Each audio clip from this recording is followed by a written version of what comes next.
Imagine Paris, 1789. The city of lights, but the lights are dimming for most. On the surface, you have the glittering world of Versailles, universe of powdered wigs, extravagant gowns, and feasts that could feed a small town. But step away from the palace gates, and you enter a different reality. This is the Paris of the people, the Third Estate, and their world is one of hunger, hardship, and a growing, simmering rage. For years, the weather had been cruel. Failed harvests meant the price of bread, the staple of every Parisian's diet, had skyrocketed. A single loaf could cost a worker a month's wages. People were starving, literally dying in the streets while the aristocracy complained about the quality of their champagne. The social structure was a recipe for disaster. A tiny percentage, the clergy and nobility, held all the wealth and paid no taxes, while the vast majority, the common people, bore the entire financial burden of the nation. The country was bankrupt, thanks to lavish spending and costly wars, but the solution was always the same: tax the poor even more. The air in Paris crackled with tension. In the cafes and public squares, revolutionary ideas were spreading like wildfire. Philosophers of the Enlightenment had planted the seeds, questioning the divine right of kings and championing liberty, equality, and fraternity. People started to wonder, why should we starve while they feast? Why are we born to serve, while they are born to rule? The old order was being challenged not just in books, but in the hearts and minds of ordinary Parisians. King Louis XVI, a man more interested in locksmithing than in leadership, was indecisive and easily swayed. He and his queen, Marie Antoinette, became symbols of the monarchy's detachment from the people's suffering. When she supposedly said, "Let them eat cake," it may not have been true, but it perfectly captured the public's perception of a royal family completely out of touch with reality. In May 1789, a glimmer of hope appeared. The king, desperate for money, convened the Estates General, a legislative assembly that hadn't met in 175 years. Representatives from all three estates gathered, but the system was rigged. The first and second estates, the clergy and nobility, could always outvote the third estate, which represented 97% of the population, frustrated and realizing they would never be heard. The delegates of the third estate took a radical step. They declared themselves the National Assembly, the true representatives of the French people. They gathered at a nearby tennis court and swore an oath, the famous tennis court oath, vowing not to disband until they had written a new constitution for France. This was a direct act of defiance against the king. The revolution had begun, not with a gunshot, but with a promise. Back in Paris, the news electrified the city. But the king, advised by his conservative nobles, responded with force. He began to gather troops, thousands of foreign mercenaries, around Paris and Versailles. The people saw this for what it was, a threat.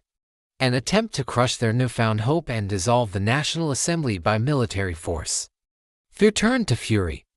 On July 12, the news hit the streets that the king had dismissed Jacques Necker, his popular finance minister who was seen as a friend of the common people. This was the final spark. It was interpreted as the start of a royal coup. Orators like Camille Desmoulins leaped onto tables in the Palais Royal, urging the people to take up arms. To arms! He cried. The Germans in the Champ de Mars will enter Paris tonight to slaughter the inhabitants. Panic and rage exploded across the city. Crowds began to form, a rolling sea of humanity. Men, women, artisans, shopkeepers, laborers, they were all united by a common desperation. They knew they needed weapons to defend themselves against the king's soldiers. They ransacked gunsmith shops and public buildings, but they found mostly pikes and antique swords. They needed gunpowder and more modern firearms.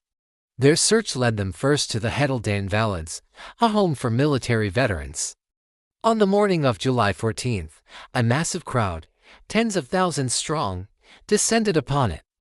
They overwhelmed the small garrison and seized over 30,000 muskets. Now they were an armed mob, but they were still missing one crucial element, gunpowder. And everyone in Paris knew where the city's largest store of gunpowder was kept. It was inside the Bastille.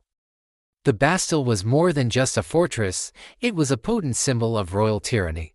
This grim, medieval castle with its 8 imposing towers loomed over the working-class neighborhood of Saint-Antoine. For centuries, kings had used it to imprison enemies without trial. Voltaire himself had been locked away within its walls. Although by 1789 it held only 7 prisoners, its reputation remained. To the people of Paris, the Bastille was the physical embodiment of oppression. Taking it down wouldn't just be a strategic move, it would be a symbolic victory of monumental proportions. As the crowd surged from the Invalides towards the Bastille, they were a chaotic but determined force. Their numbers swelled, a torrent of angry citizens armed with muskets, pikes, axes, and anything they could find. They reached the fortress and surrounded it. The governor of the Bastille, the Marquis de Launay, found himself in an impossible position. He had a small garrison of about 100 soldiers, mostly veterans, and a few Swiss guards. He was vastly outnumbered.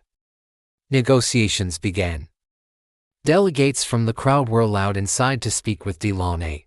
They demanded that he surrender the gunpowder and remove the cannons that were aimed at the streets. De Launay refused to surrender the fortress but promised not to fire unless attacked. But outside, the crowd was growing impatient. The hours ticked by, and the tension was unbearable. Around 1:30 in the afternoon, a group of men managed to climb the outer wall and lower the drawbridge to the fortress's outer courtyard. The crowd surged in. This is when the shooting started. It's unclear who fired first, but the battle for the Bastille had begun. For hours, a chaotic and bloody fight raged. The attackers, though numerous, had little military training and took heavy casualties from the defenders firing from the battlements. Nearly 100 of the revolutionaries were killed. But their determination was unbreakable. They were joined by mutinous soldiers from the French Guard, who brought with them cannons. They aimed the cannons directly at the main gate of the Bastille. Seeing this, Governor de Launay knew the situation was hopeless. If the inner gate fell, his entire garrison would be slaughtered. He decided to surrender, on the condition that his men would not be harmed. The gates were opened, and the crowd poured in like a flood. They freed the prisoners, seized the gunpowder, and began the symbolic act of demolishing the fortress brick by brick. The promise of safe passage for the garrison was not kept. In the frenzy, de Launay and several of his soldiers were brutally killed, their heads paraded through the streets on pikes. It was a gruesome end to a momentous day, a sign of the violence that was yet to come. The news of the fall of the Bastille spread like a shockwave across France and throughout Europe. It was an unbelievable victory for the people. They had defied their king, defeated his army, and torn down the ultimate symbol of his power.